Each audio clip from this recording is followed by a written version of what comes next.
Okay guys, review lang natin itong nabili nating tactical goggle set. Bale, nabili ko pala siya sa online shop. Ito. Try natin i-review.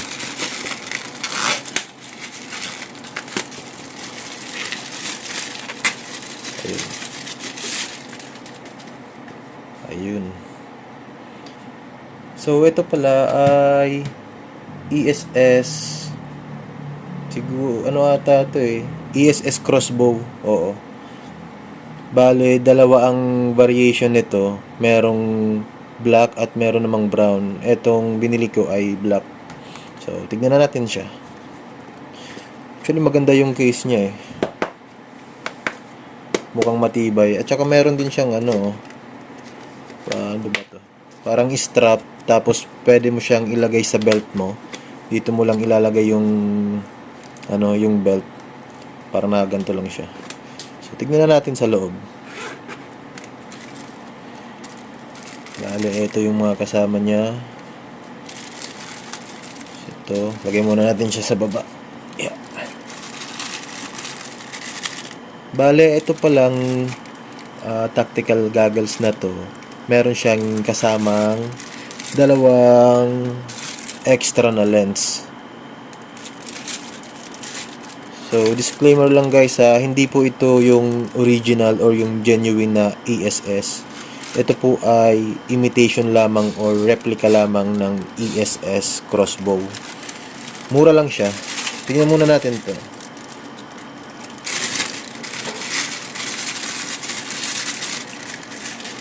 So, ito yung salamin na to, yung goggles. Yun. Yan. Meron siya nakalagay dyan na ESS. Ito to. Ang masasabi ko rito yung design niya ay sleek. Maganda naman yung design. Yan, sa kabila meron pa nakalagay na ESS. At saka yung dulo niya, kita ba? Ito. May butas yung dulo. Ito. Tsaka dito sa likod niya, maganda rin at anong tawag kaya rito? Ito, maganda to. Parang meron siyang protection. Ito ata yung parang magiging, ano bang tawag doon? Basta, hindi ko alam kung anong tawag dito. Check naman natin yung extra niya na lens. Ito yung dalawang extra na lens. Ito, yellow or warm. Ito naman yung clear lens. Yan. Oops. Tapos ito yung isa. Hirap. Ano to? Pang hirap. Uy. Ito pala, parang may siya, may extra siya na ganito. Yung di ko alam ang tawag dito eh. Pero ito yung sa ilong na parang nagre-rest sa ilong. Sa tingin ko pwede itong matanggal. Wait lang. Try natin tanggalin. Ayun. So natatanggal siya. Ito. So kung gusto nyo, halimbawa, ayaw nyo nitong black na lens, gusto nyo gamitin itong yellow o kaya itong clear na lens, lalagay nyo siya dito. Hindi, mali pala. Ito pala, kung ayaw nyong gamitin ito. Ito. Pwedeng ito na lang yung ilagay nyo. Mamaya check natin kung paano gagawin. Yeah. Lagay muna. Balik muna natin to dito sa plastic niya. Oops. Tingnan rin natin yung ibang kasama. Kasi mayroon pa ditong iba eh. Eto. Garterized po siya strap. Ito ata yung nilalagay dun sa yung dito. Kakabit dito. Para hindi malaglag siya sa sa mukha mo. Yun. Ito kasama. Tsaka ito. Buksan natin. Tingnan natin. Okay. May kasama siyang ano. Ito yung pamunas. Ito yung gagamitin mo pampunas sa lens pagka halimbawa madumi. O kaya, ayun, madumi. Itong pamunas. Tsaka, eto naman, may pouch pa siya na kasama. Maliit lang. Eto. Subukan natin. Yeah. Okay. So, parang ganito pala siya, guys. Eto, oh. Ganito siya. Ayos din. At saka, maliban dyan, meron pa siyang kasamang eto. ESS na sticker. Tsaka ano kaya to? ESS. Okay. Cross series. Crossbow. Crossbow. Suppressor crosshair. Okay. Alright. Ito yung, bale, ito yung manual niya. Ito nakalagay kung paano ka papalit ng lens. Okay, sabi rito, pag magpapalit ng lens, pivoting lens lock. So, meron daw siyang lock. Iikutin yung lock, and then pag naikot mo na yung lock, bubunutin lang yung lens. Okay, sige. Mamaya papakita natin kung paano. Ito, meron pa siya isang manual dito. Ito. Pero hindi ko nababasahin to kasi sobrang dami. Ngayon, susubukan natin magpalit ng lens. Okay. Tanggalin muna natin siya dito. Yun. Subukan natin etong dilaw. Ang sabi dun sa manual ay etong lock na to. Ito. Kita ba? Lumalabo kasi. Ayan, nakafocus na. Ipipivot lang daw to. Ibig sabihin, iikutin pa ganito. Ayun. O, kita ba?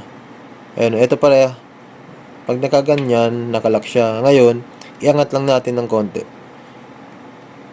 Yan. Ngayon, pag naangat mo na yung lock, hugutin lang yung lens. Pag ganito, dahan-dahan lang. Dito natin sa gitna. Ayun. Yun, natanggal na. Tapos, ilagay natin tong yellow na lens.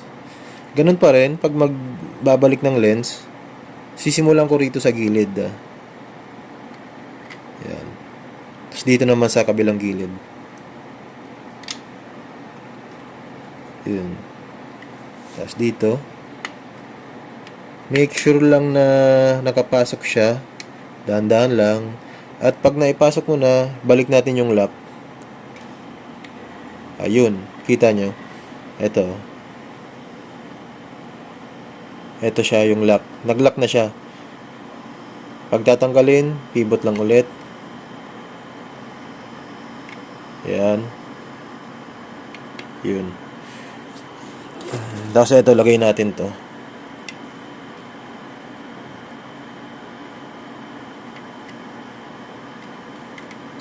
Oops. Ayun. So yun na guys. Sobrang bilis lang ng pag-install ng kanyang lens. Sorry medyo maingay sa kabilang kwarto kasi yun. Ngayon, eto namang eto, 'di ba? Kung ayaw nyo naman na ilagay ito, pwede nyong tanggalin to actually. Eto, kung makikita ninyo, meron siya dyang parang lock. Eto, wait lang na out of focus tayo. Wala sa focus. Eto. Kita ba? Etong maliit na to. Hihilahin mo lang siya. Ito. Hilahin mo lang ng ganto. Ito, kita ba? Yan. Yung gumagalaw na yan. Yun. Pagkahila mo ng ganyan, kasi yan yung lock, itutulak mo naman to. Tulak mo siya pa ganun. Hila. Tapos yan, tulak. Ayan na. Naalis na siya. Out of focus na naman. So, ito pwede mong tanggalin din to katulad nung sa isa. Ganun lang din. Dito lang sa gilid. Ayun. Pwede mo siyang pagpalit-palitin. Alright. Okay, so since na mali pala yung lagay ko. Since na natanggal na natin siya, ngayon ang gagawin natin, susubukan nating barilin etong lens na to kung hindi ba siya mababasa, kung hindi ba siya masisira or magka-crack. Gagamit tayo ng airsoft gun. Bale, ito yung unit na gagamitin natin. Wait lang pause lang. Yeah. Ito yung unit na gagamitin natin. WE Glock 19 4 Series TMSS. Yeah. Yung FPS pala nito around 320 to 330 FPS. So subukan natin siyang barilin point blank.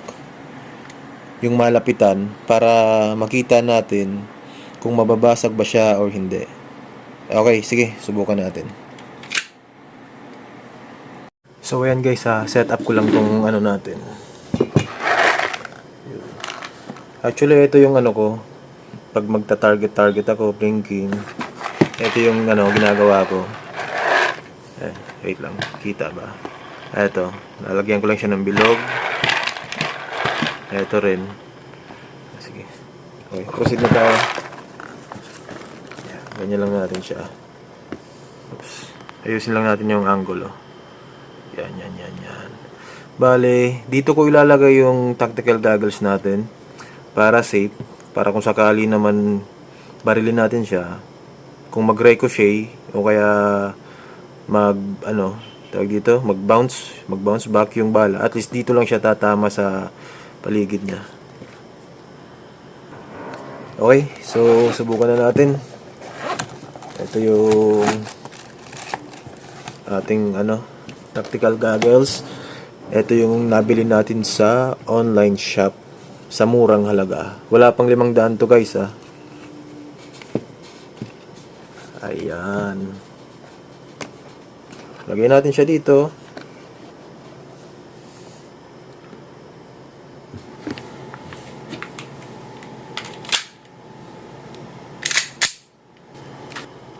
Firing.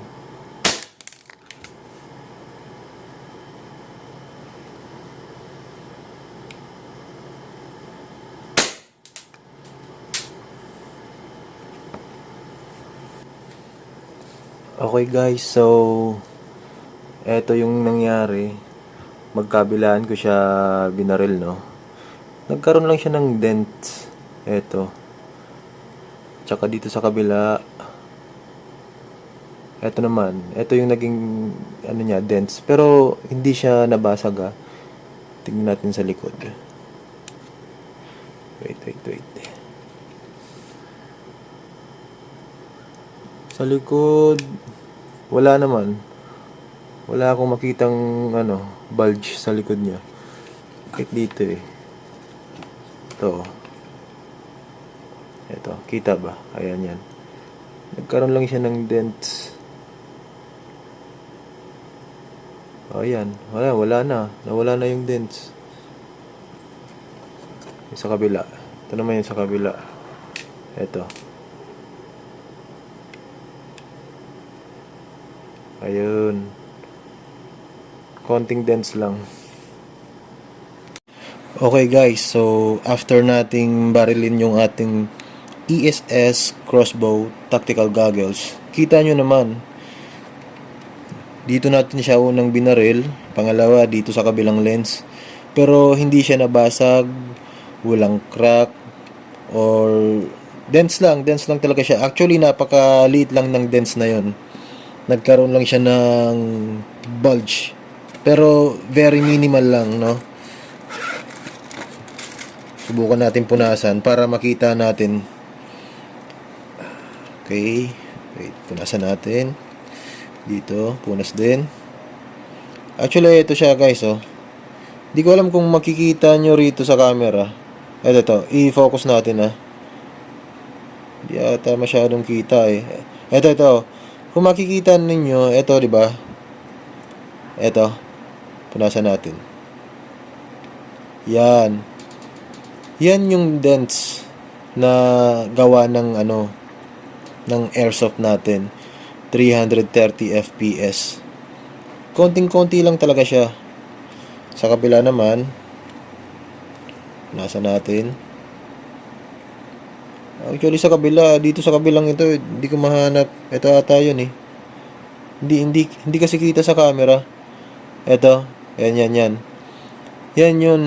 Napakaliit lang, very minimal lang yung naging dent sa kanya. 'Di ba? So ang masasabi ko, kaya nitong makasurvive sa 330 FPS point blank. Pero hindi ibig sabihin na doon sa dalawang shots na ginawa natin ay safe na. Although hindi siya nabasag, hindi siya nag-crack kasi nakadalawang shots lang naman tayo, 'di ba? Hindi ko sinasabi na ito yung gamitin ninyo. Actually, buy at your own risk. Kung gusto nyong bumili ng gantong mura na tactical goggles para sa pag-airsoft ninyo, nasa sa inyo yan. Pero hindi ko nire-recommend na kasi baka mamaya yung nabili ninyo na na imitation or replica sa online shop biglang nabasag or nasira, 'di ba? Tandaan lang natin na yung mga mata natin ay hindi po yan napapalitan. Kung gusto talaga ninyo na secured yung safety ninyo, pwede kayong bumili yung kahit yung medyo pricey. Basta alam nyo na safe at durable yung gagamitin ninyong tactical goggles. Okay? Ingatan ng mga mata natin. So, for today's video, bakit for today's video? mali pala.